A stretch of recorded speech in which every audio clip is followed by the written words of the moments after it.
सार्थ ज्ञानेश्वरी मराठी अनुवाद अध्याय 10 भाग 2 आणि ओवी संख्या आहे 51 ते 100।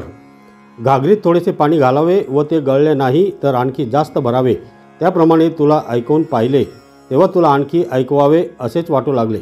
एखाद्या अकस्मात आलेल्या मनुष्यावर आपले सर्वस्व सोपवावे व तो प्रामाणिक आहे असे आढळून आले तर त्यालाच आपला खजिनदार करावा। त्याप्रमाणे आम्ही तुला सांगितलेले तू लक्षपूर्वक ऐकतोस अशी आमची खात्री झाल्यामुळे तू आता आमचे राहण्याचे ठिकाण झाला आहेस। त्याप्रमाणे सर्वांचा प्रभू जो श्रीकृष्ण तो अर्जुनाला एवढ्या योग्यतेचा पाहून प्रेमाने बोलावयास लागला। ज्याप्रमाणे डोंगर पाहून मेघांची दाट फळी येते त्याप्रमाणे मोठ्या प्रेमभराने कृपाळूंचा राजा श्रीकृष्ण म्हणाला, अरे अजानुबाहू अर्जुना, ऐक, सांगितलेलाच मतलब पुन्हा सांगतो। प्रत्येक वर्षाला शेताची पेरणी करावी आणि जर ते पिकले तर त्याची मशागत करण्याचा कंटाळा करू नये, कारण त्यामुळे पिकाची निष्पत्ती अधिकाधिक झालेली दिसते।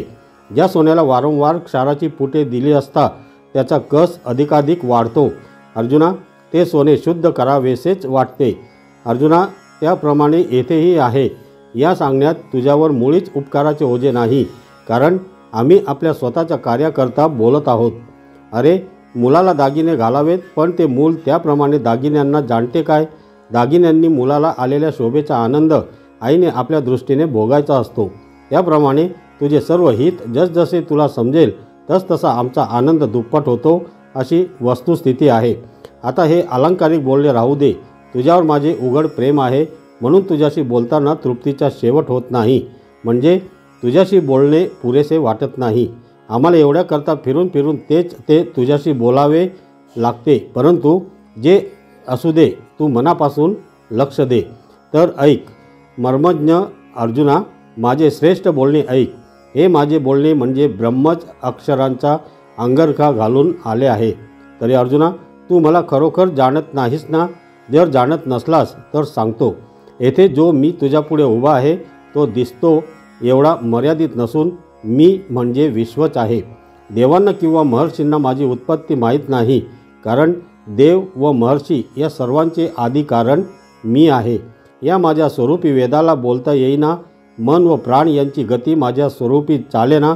सूर्य व चंद्र हे माझ्या स्वरूपी रात्रीशिवाय मावळले ते माझ्या स्वरूपाचे प्रकाशन करू शकत नाहीत। पोटात असलेला गर्भ ज्याप्रमाणे आपल्या आईचे वय जाणत नाही त्याप्रमाणे देवांना माझे ज्ञान होत नाही, आणि ज्याप्रमाणे पाण्यात राहणाऱ्या प्राण्यांना समुद्राचे माप कळत नाही किंवा चिलटास आकाश ओलांडता येत नाही, त्याप्रमाणे मोठ्याल्या ऋषींचे ज्ञान माझी ओळख करून घेऊ शकत नाही।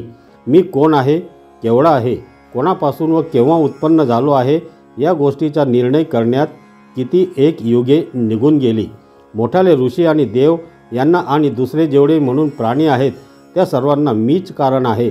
म्हणून अर्जुना, मला जाणणे त्यांना कठीण आहे। पर्वतावरून खाली आलेले पाणी पुन्हा पर्वतावर चढेल अथवा वाढणारे झाड शेंड्याकडून मुळाकडे येईल तर माझ्यापासून झालेल्या जगाकडून मी जाणला जाईल।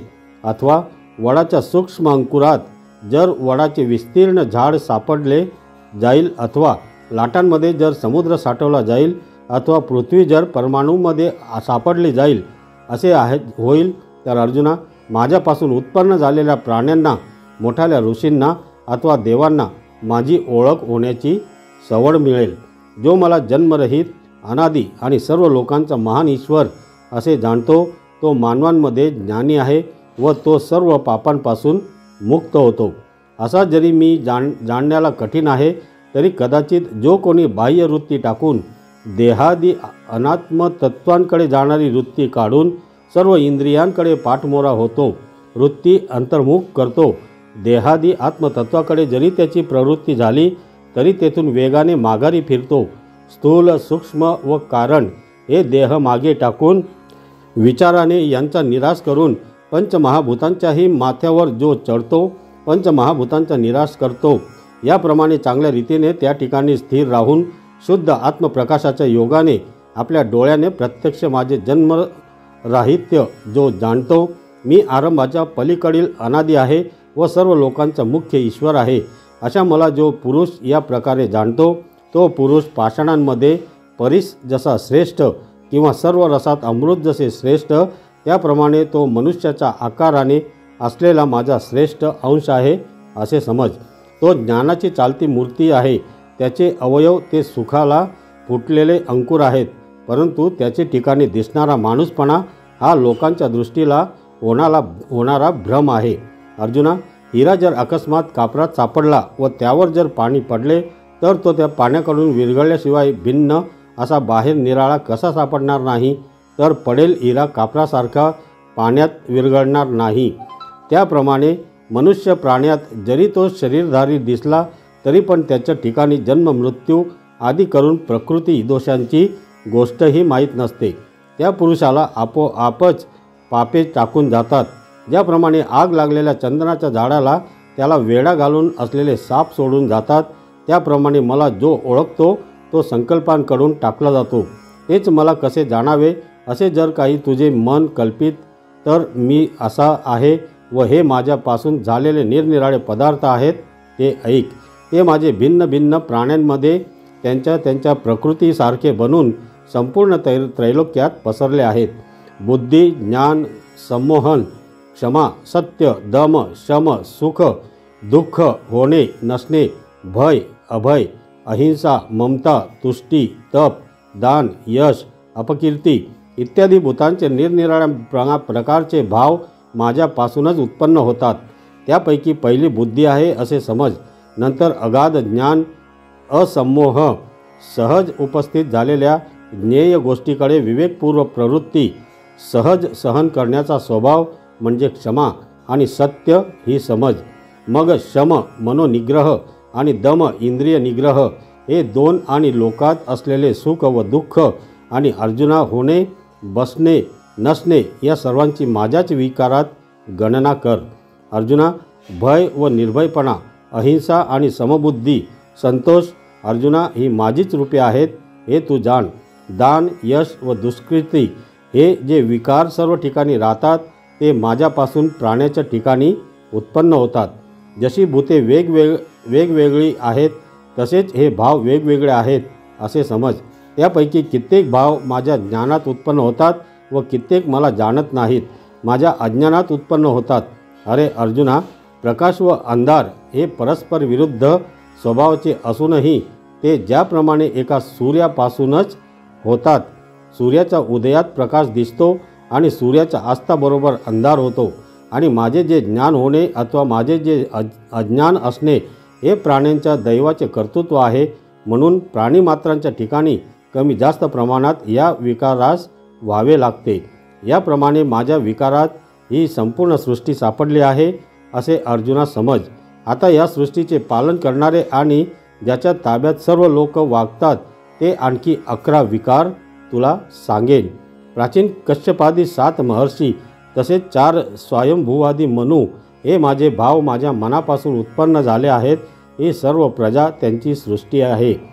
तरी अर्जुना, सर्व गुणांनी श्रेष्ठ मोठमोठ्या ऋषींमध्ये प्रसिद्ध असलेले ज्ञाते जे कश्यपादी 7 ऋषी, 14 मनूंपैकी स्वयंभू आदी करून मुख्य मूळ जे 4 मनू तेही आणखी सांगितले जातील. अरे अर्जुना, सृष्टीची घडामोड चालावी म्हणून वर सांगितल्याप्रमाणे हे 11 जण माझ्यापासून उत्पन्न झाले आहेत. 14 मुनींपैकी स्वयंभू आदी करून मूळ जे 4 मनू तेही सांगितले जातील. ज्यावेळी स्वर्गादी लोकांची काही व्यवस्था लागली नव्हती व या त्रैलोक्याचा मांड मांडलेला नव्हता आणि महाभूतांचे समुदाय उपयोगात आले नव्हते, त्याचे वेळी कश्यपादी 11 उत्पन्न झाले. मग त्या 11 जणांनी इंद्रादी 8 लोकपालांना दिशांच्या स्वामींना उत्पन्न केले व त्यांना त्या दिशांचे स्वामी म्हणून नेमले व त्या लोकपालांनी नाना प्रकारचे लोक उत्पन्न केले. म्हणून वर सांगितलेले महर्षी इत्यादी हे 11 राजे आहेत आणि बाकीचे लोकपालादी ते त्यांची प्रजा आहे. असा हा माझा विस्तार आहे असे समज. अर्जुना पहा, पहिल्या प्रथम एक बी असते, मग त्यालाच अंकुर फुटल्यावर ते बुंदा होते व बुंद्यात फांद्यांचे अंकुर फुटतात. त्या फांद्यांपासून कोवळी, पालवी व पाने फुटतात असे समज. पालवीपासून फूल व फळ उत्पन्न होते. याप्रमाणे सर्व झाड तयार होते. विचार करून पाहिले तर ते झाड म्हणजे केवळ एक बी आहे. तर मंडळी, पुढील 3ऱ्या भागासाठी पुढील व्हिडिओ अवश्य ऐका. धन्यवाद.